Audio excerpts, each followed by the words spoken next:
Hello， 大家好，歡迎收睇積積嘅免費圖解資源教學。今日呢，我哋會同大家呢進行第9次嘅織片練習作品啦。咁一樣，我哋先嚟睇圖啦。中間開針位置，空心圓形係鎖針，起完針之後逆時針方向睇，呢個係長針，符號係 T 字加1點，兩鎖一長，兩鎖一長會形成第一行嘅規律。引拔針呢度共有2次，咁所以完成第一圈之後呢，我哋會喺第3鎖針位置引拔1次咯，然後再喺大窿呢個位置呢引拔第2次，令到針位向前移動。咁所以我哋第一項要做嘅內容呢，就係老師而家用橙色熒光筆標記住嘅地方。跟住第2項，我哋會有一個嘅立針。短針4次，全部係做喺大窿呢個位置。咁我哋唔需要進行挑線嘅動作，唔需要挑開針位。每個大窿係會有4次短針，直到今行完成。咁如果數針嘅話呢，我哋會總共數到係有24次嘅短針。做完第2行，翻第一個短針到引拔，然後下一行嘅規律一樣，鎖針開始先，然後係短針7鎖短針，咁短針就對翻短針針位啊，再嚟短針7鎖短針，呢個係第3行嘅規律。最後我哋會翻去第一個短針度做引拔，以及呢個大窿位置做1次引拔，跟住去到最後一行。兩鎖針開始，呢啲符號係長針，全部都係做喺大窿入面，然後3鎖針啦。咁我哋見到長針係總共有5條 T 字呢個符號，佢同長針非常相似，唔好調轉咗。呢個叫做中長針，符號係一個 T 字。咁我哋見到每個線形開始呢，會係一個中長針啦，然後係5次長針3鎖。再嚟5次長針，然後係1次中長針。剛才講嘅針法全部都係對住形成嘅呢個第3行形成嘅大窿呢個位進行，係唔需要挑起任何嘅針位。OK， 全部係做喺大窿裡面嘅。咁啊，兜完一圈翻嚟中長針結尾之後，我哋會喺翻第2個鎖針呢度做1次引拔針。咁就係今次織片結束嘅位置啦。咁而家呢，我哋會由中間起針嘅位置開始。咁啊，環形起針或者鎖針起針其實都冇所謂嘅，一樣做法。咁我哋先開咗針先啦。咁之前未睇過我哋其他織片練習嘅同學就記住去翻我哋第1課堂嗰陣時開始學起啦。咁啊，比較容易掌握啲啊。咁我哋開完針之後，望翻第1圈嘅內容啦。我哋係會由1、2、3、4、5，總共係5次鎖針開始，然後規律會係長針2鎖，長針2鎖。咁啊，重複啦，直到我哋第1圈完成有6個嘅條狀為之，做完第1行嘅內容。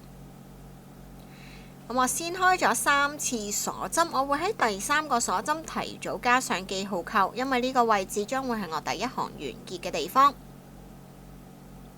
然後補埋剩翻嗰2個鎖針，跟住我哋係長針，長針係往外翹線，穿入針位將線拉出，放鬆少少，每次翹線過2圈，每次翹線過2圈。咁樣有跟開我哋織片練習嘅同學，對於長針呢個針法呢，應該都唔陌生噶啦。咁我哋第1圈總共係會有6次嘅條狀。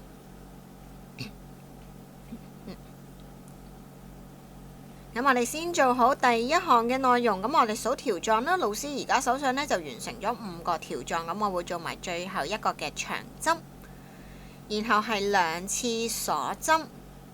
咁我哋就會翻去記號扣嘅位置做1次引拔啦。咁我哋直接刺穿呢個鎖針嘅針位，引拔針係直接將線喺針位度拉出，過晒所有線圈。頭先講過，第一行會有2次嘅引拔針，第一針係做喺第3鎖針呢個針位，第2個引拔針係直接做喺下一個大窿。咁呢個大窿非常容易辨認，就係旁邊呢個大窿位置。再做一次引拔針，然後下一行會係一個鎖針開始。第2行嘅規律係每個大窿位都會有4次短針，咁我哋唔需要挑線。直接喺大窿入面完成4次短針就可以。咁當然啦，第一針我都會加上記號扣。短針係穿入針位，將線拉出，翹線過2圈。咁啊，短針都係歐積入邊比較基本嘅針法之一啦。咁我哋而家呢會喺每個大窿位置進行4次短針。咁有時做短針嘅時候會發現做咗2針短針。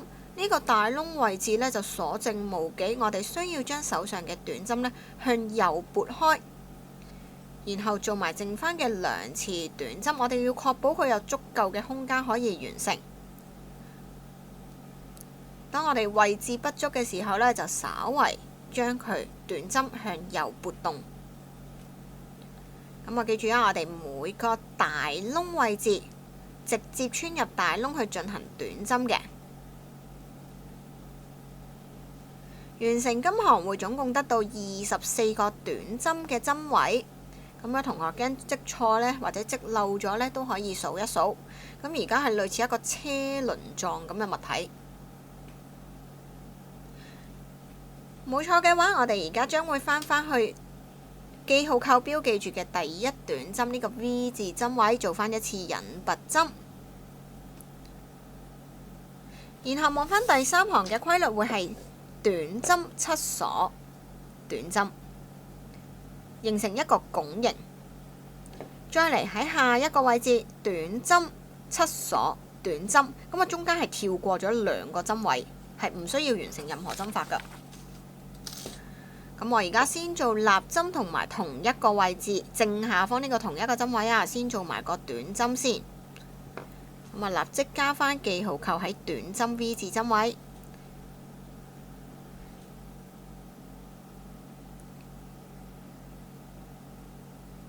然後開始係7個鎖針，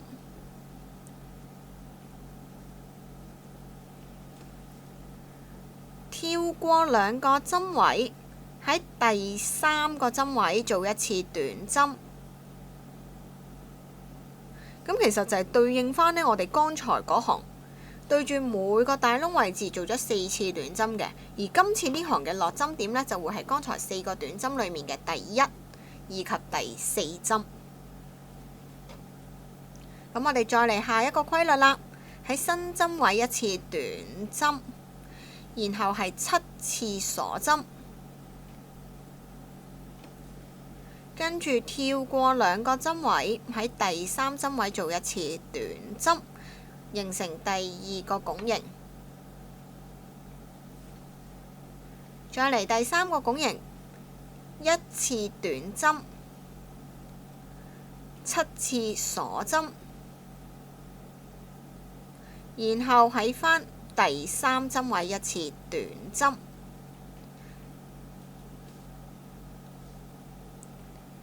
咁通常啲同學呢，做完一次短針呢，就忘記咗第2個短針啊！呢個位我哋要小心啲啊！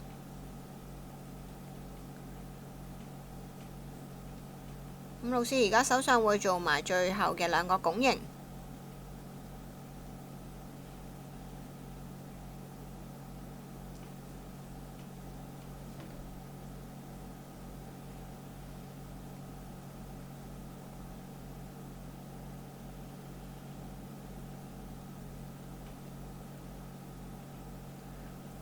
完成埋最後一個短針，咁一樣呢，我哋會返記號扣嘅呢個位置做一次引拔針，作為第3行嘅結束。咁望返第3行呢度呢，我哋都係有2次引拔針㗎，一次係做喺短針針位，另一次呢都係做喺大窿呢度，然後就會開2個鎖針作為起點。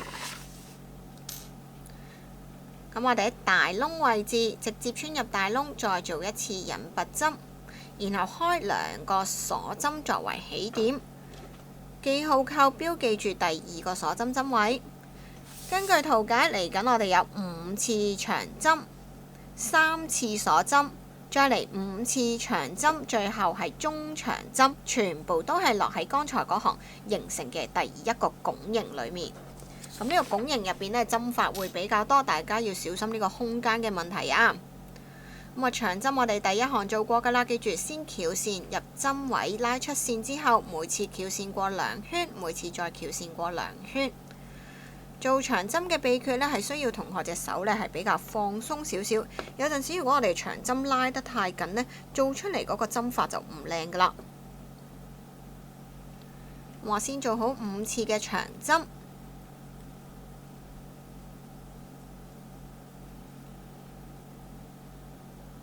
然後係3次鎖針，再嚟仍然喺同一個大窿裡面5次嘅長針。完成咗第5條長針，我哋仲有一個中長針。中長針做法係翹線，穿入針位，將線拉出。喺呢個步驟入邊呢，同長針都仲係一樣㗎。咁中長針最後嘅動作會係往外翹線，一併收起3個線圈，呢個為之中長針。咁去到新嘅拱形啦，我哋一樣會由中長針做起，再示範一次中長針嘅做法係往外翹線，穿入下一個拱形嘅大窿，將線拉出，手上得到3個線圈，往外翹線，一併收起3個線圈，咁樣為之中長針。咁啊，按翻剛才嘅規律啦，我哋而家將會係完成5次嘅長針。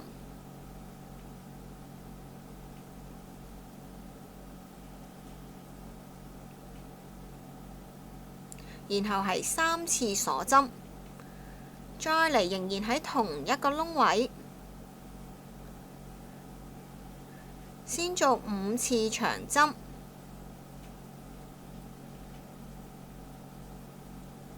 最後一針會係中長針。中長針係往外翹線，穿入針位，將線拉出，手上得到3個線圈，往外翹線，一併收起。咁樣就完成咗第2個線形嘅部分。咁我哋按翻呢個規律繼續做埋手上剩翻嘅內容啦。每一圈都會係由中長針作為開始，然後規律係5次長針、3鎖針，再嚟5次長針，然後最後係中長針作為結束。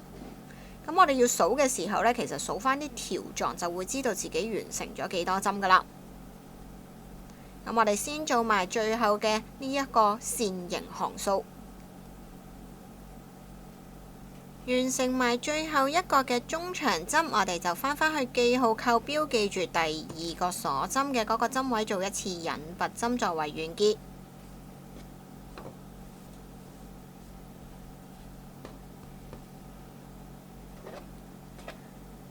預留一個手指左右長度，將線尾剪斷，線尾套住線圈拉出，用力收緊，完成埋最後藏線嘅步驟，將線尾收喺針位之間嘅空隙。